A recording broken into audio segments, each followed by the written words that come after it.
Hello friends, রিম্পাস ওয়ার্ল্ডে তোমাদের সবাইকে আবারও অনেক অনেক স্বাগত। আজ চলে এসেছি একটা নতুন ভিডিও নিয়ে।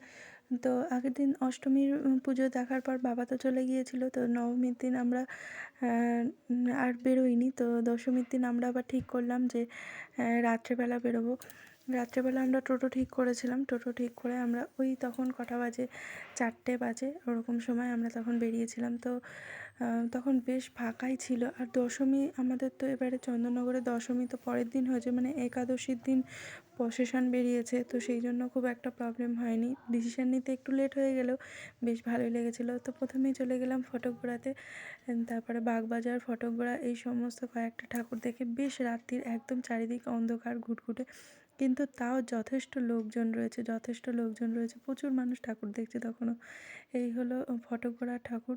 আর বাগবাজারের ঠাকুরের ছবি তুলতে পারিনি, তখন আসলে প্যান্ডেলটা খোলা হচ্ছিল সেই কারণে। আর এখানে চলে এসেছি, এটা মনে হয় খলিশানির ওদিকে। আমার এখন অতটা জায়গার নামগুলো মনে নেই আসলে, বেশ অনেক দিন হয়ে গেছে। তো আমি ভুলেই গেছিলাম যে এডিট করতে হবে ভিডিওগুলো।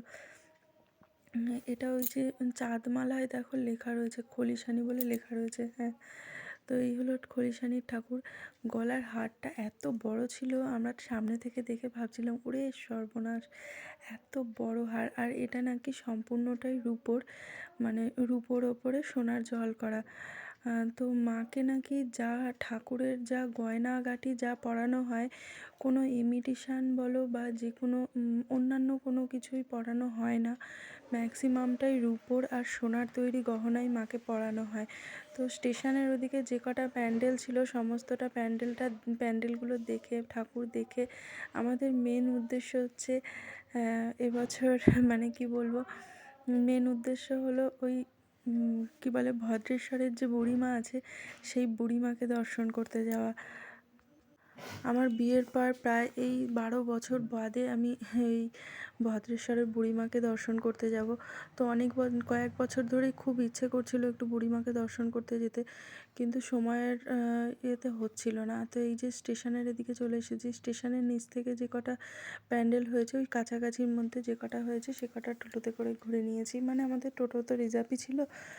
তো মেন উদ্দেশ্য ছিল ভদ্রেশ্বরের বুড়িমাকে দেখতে যাওয়া। স্টেশনের নিচের দিকে যে প্যান্ডেলগুলো হয়েছে এগুলোও খুবই সুন্দর করেছে। আসলে থিমগুলোই এত সুন্দর করেছে, দেখতেই অসাধারণ লাগছে। আর এই থিমগুলোর নাম ধাম কি আমি অতটা বলতে পারবো না, তবে আমার চোখে যা সুন্দর লেগেছে তাই বললাম। তো এই দিন তো বাবা বা দাদা কেউই ছিল না, দাদা অফিস থেকে আসতে পারিনি। দাদা আসবে ওই মানে একাদশীর দিনই আসবে, যেদিন প্রসেশন আছে সেদিনকারই আসবে। তো দশমীর দিন আমি, মা, আমার কর্তামশাই, ছেলে আমরা কজনই বেরিয়েছিলাম রাত্রির করে। দেখতেই পাচ্ছ মানে এতটা রাত্রির হয়েছে, মানে এই প্যান্ডেলটায় আস্তে আস্তে মোটামুটি 5টা বেজে গেছিলো, কিন্তু তা সত্ত্বেও প্যান্ডেলে এত লোক ছিল। মনেই হচ্ছে প্রথমে বেরোবো না, ভাবছিলাম যে এত রাত্রি করে যাব কি কীরকম কী লোকজন থাকবে না থাকবে, ফাঁকায় ফাঁকায় ঘুরবো, ভাল লাগবে না।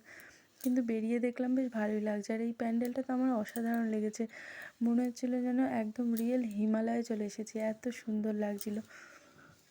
তো প্রতিমা নিয়ে তো কিছু বলারই নেই, প্রতিমার সাজসজ্জা, অলংকার, গহনা, মুখশ্রী অসাধারণ ছিল, কিছু বলার নেই। তো এর মাঝে আমরা অনেকগুলো মণ্ডপই দেখেছি। তো এখন চলে যাব ডাইরেক্ট আমাদের ডেস্টিনেশনে, মানে আমরা যেখানের উদ্দেশ্যে বেরিয়েছিলাম সেটা ওই যে ভদ্রেশ্বরের বুড়িমা। এখানে বলি, যে জায়গাটা দেখলে তোমরা ধূপধুনো দিচ্ছ সবাই, ওইখানটায় বলি দেয়, তো সেই জায়গাটাতেই সবাই ধূপধুনো দেয়। আর এই হলো ভদ্রেশ্বরের বুড়িমা। বুড়িমায়ের কাছে আস্তে আস্তে প্রায় দিনের আলো প্রায় ফুটেই গিয়েছিল। তো বুড়ি মায়ের দর্শন পেয়ে বছরে মনটা এত বেশি ভালো লাগছে। 12 বছরে এই প্রথম আমি বুড়িমার দর্শন করলাম। আর 233 বর্ষ লেখাই রয়েছে এখানে বুড়িমা। আর সবাই বেশ ভক্তি ভরে ঠাকুরের দিকে চেয়েছিল আর কিছু বলছিল ঠাকুরকে, আমার যা মনে হচ্ছিল। আর দেখে মনে হলো মা খুবই জাগ্রত। চন্দননগরের থেকেও নাকি ভদ্রেশ্বরে আসছে এই প্রথমবার, ভাবা যায়। আসল কথা হলো ঠাকুর না ডাকলে ঠাকুরের কাছে ঠিক যাওয়া যায় না, এটাই হলো তার প্রমাণ। এত বছরে হয়তো এবছরেই আমাকে ঠাকুর ডেকেছে, তাই হয়তো যেতে পেরেছি। তো বুড়ি মায়ের দর্শন পেয়ে তো এবারে খুবই ভালো লাগলো। আর মাকেও দেখাতে পারলাম, বুড়ি মাকে। আমার মা এবছরে বুড়িমাকেও দেখলো, আবার চন্দননগরের যে আদিমা, সেই আদিমাকেও দর্শন করলো। আদিমায়ের এবছর পাঠা বলিও মাকে দেখিয়েছিলাম। আমি এর আগে দুবার দেখেছি, মাকে এবার প্রথম দেখালাম। তো আমার এই ছোট্ট ভিডিওটা তোমাদের কেমন লাগলো অবশ্যই কমেন্টে জানিও। ভালো লাগলে লাইক, কমেন্ট আর শেয়ার করে দিও। চ্যানেলটিকে অবশ্যই সাবস্ক্রাইব করে দিও। আর কি বলবো, আর কিছু বলার নেই। তোমরা খুব খুব ভালো থেকো, সুস্থ থেকো, সাবধানে থাকো। ঠাকুরের কাছে এইটাই কামনা করি। আর চেষ্টা করব সামনের বছরে যাওয়ার। আমার খুব ভালো লেগেছে এবারে বছর বুড়িমাকে দর্শন করতে পেরে। মানে তোমরা কারা কারা বুড়িমার দর্শন করেছো আমাকে অবশ্যই একটু কমেন্টে জানিও। তো আজকের মতো টাটা, বাই বাই। দেখা হবে অবশ্যই কোনো নেক্সট ভিডিওতে। টাটা।